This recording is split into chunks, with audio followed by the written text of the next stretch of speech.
Happy Laetare Sunday. That word is a Latin word that means joy. This is the Sunday of joy. If you notice in that opening hymn, it's based off the old introit or the old entrance hymn that we used to sing on this day. Rejoice, Jerusalem, and exalt over her, especially all you who are mourning over her.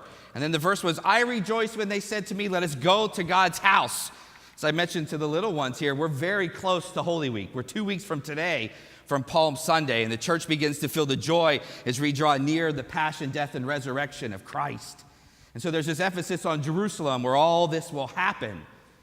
Today in a lot of Christendom is actually Mother's Day, by the way, because Jerusalem is considered mother. And so I was watching some of my the tour guides that I was in the Holy Land with, wishing each other happy Mother's Day, because today is a day that we focus on that kind of Jerusalem, our mother. But today is a day of joy, and it's interesting that the church has us read this parable that I'm sure you all zoned out with halfway through it because it's long, right? The parable of the... Does Jesus give it that title? Oh, let's dive into it. Open up your Gospels to page 11. Let's jump into this and hear it through different ears. All the tax collectors, H&R Block workers, and sinners were coming near to listen to Jesus.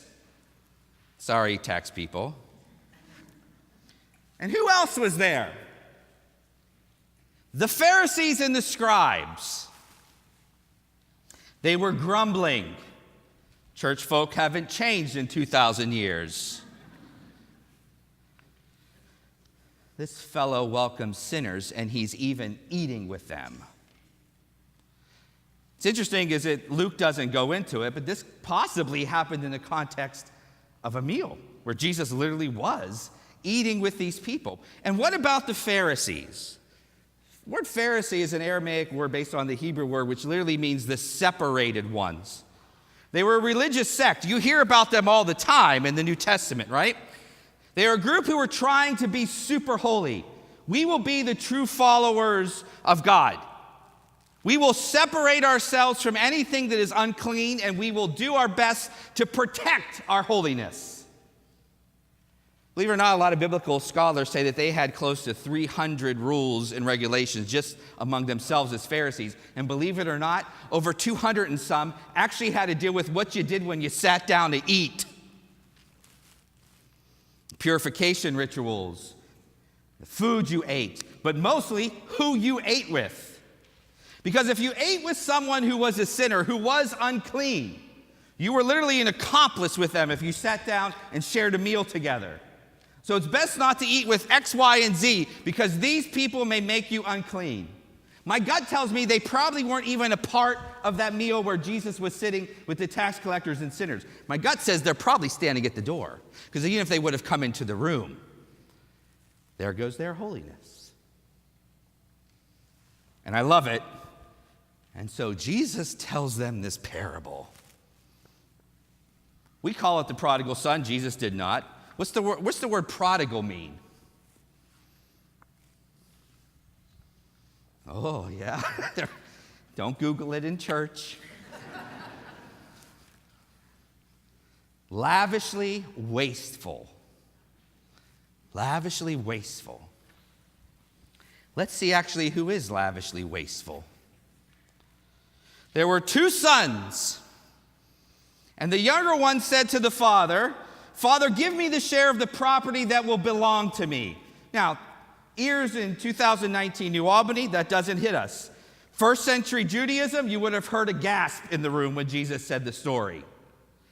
Father, give me the property that belongs to me. He was basically saying to his dad, you are dead to me. You are dead. Give me the inheritance. We're going to pretend like we're reading the will today, Dad. I have no idea what caused that son to act that way. Was it a hurt? I don't know. But clearly he went up to his father and said, you're dead to me. How often in our own spiritual lives do we do that with God? Right? We hear it even in the story of Martha and Mary and Lazarus.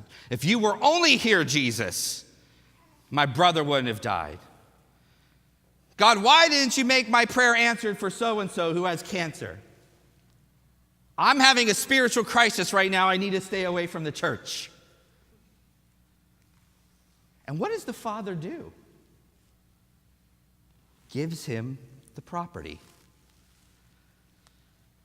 Our God will never go against our free will. And I like to say a lot of time, God lets us drink our own bathwater. He will respect our choices.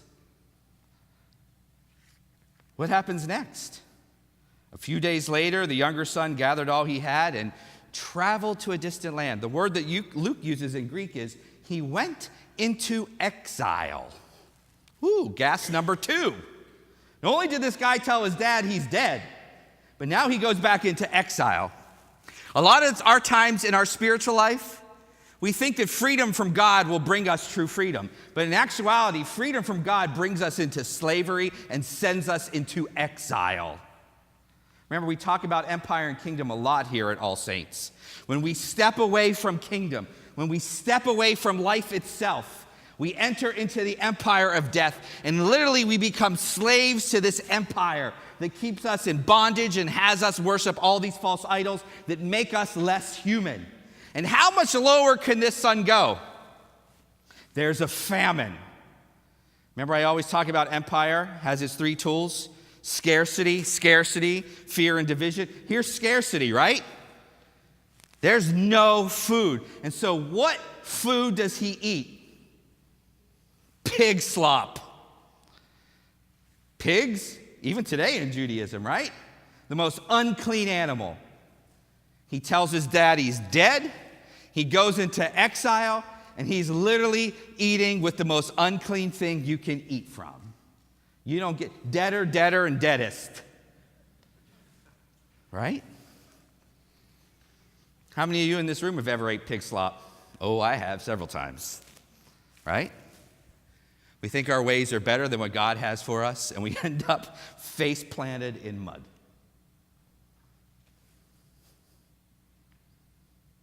Notice he begins to move. His heart begins to change. And notice what it's based off of. How many of my father's hired hands have, you can cheat, bread? Bread. Notice it's bread. Where's the hunger? It's for bread. You know, a lot of times when we step away from church, because we think God didn't answer X, Y, and Z, what slowly stirs in our hearts? We miss this. We miss this. We miss his bread. We miss the Eucharist. We miss his love. We miss that which gives us life. And all of a sudden, he begins to stir. I'm going to go back home. He probably starts to have memories of his father's extravagant love, where his table was always filled, where there was room for everyone. I'm going to go back, and I'm going to apologize. And you know what? I have given up my sonship. When we enter empire, we literally give up our sonship and our daughtership. I'll just be treated like a slave. And so he gets up from the mud. Notice how the Holy Spirit will stir in your heart when you're face down in manure. Father Kevin talked about that last week. And what does the Father do? He's literally looking for the Son. Sometimes we have such a weird empirical understanding of God, that God's just marking off the bad things that we do, the big guy in heaven, when in reality, he's running toward you all the time. The Father literally runs to the Son. And what does the Father do? Embraces him, kisses him, clothes him with a robe, clothes him with a ring. My son who's dead, who was dead in the empire, is now alive in the kingdom. Notice that dead in life. In fact, Luke uses, instead of going to the Father, Luke says he was anastia. He was literally filled with new life. That word Luke will use again for the resurrected Christ. He was filled with new life and came back to the Father, who was lavishing his love on him. St. Irenaeus used to say, the glory of God is humanity fully alive. God wants you fully alive, and true freedom is freedom in him, not in the fear, scarcity, and division. But then we have the elder son. We all skip over the elder son, right? Because we think the true prodigal son is that younger one in the mud. But look at the elder one. He's just as lavishly wasteful of his father's love as the younger one is. Because when all this is happening, where's the elder son? Out in the field. And in fact, he refuses to go in. They're not different. They just express it in different ways. Mind you, Jesus is telling a story. Who's probably standing at the door? The Pharisees. Notice what the elder son says. Listen, I want to tell you something, Dad. For all these years, I've been working like a slave for you. I've done what you commanded. I've never disobeyed, and you have never given me a goat even to celebrate with my friends. Wah, wah. Notice what empire does. Empire compels us into transactional religion. I talk about transactional Christianity all the time, where we treat God like an ATM machine. God, if I do X, Y, and Z, I want you to give me a return on my investment. If I only do this, then you'll heal Auntie so-and-so. I'll come to church once a month when I feel like it. But you better answer every single one of my prayers. I've been working for you like a slave. Sound familiar? Boy, does empire do that to us. We'll just punch our clock. We'll punch our clock with Jesus. He'll spit out the Eucharist, and we'll head home. Notice the Father pleads for him. Everything I have is yours. All of my mercy, all of my love is yours. But we had to rejoice because your brother was dead. And hint, hint, so are you. Look what your younger brother did. Just come into the house and you will have life. Sit down at the table. Have a relationship with me and you will have life. And notice Jesus says, the end. Pass the lamb.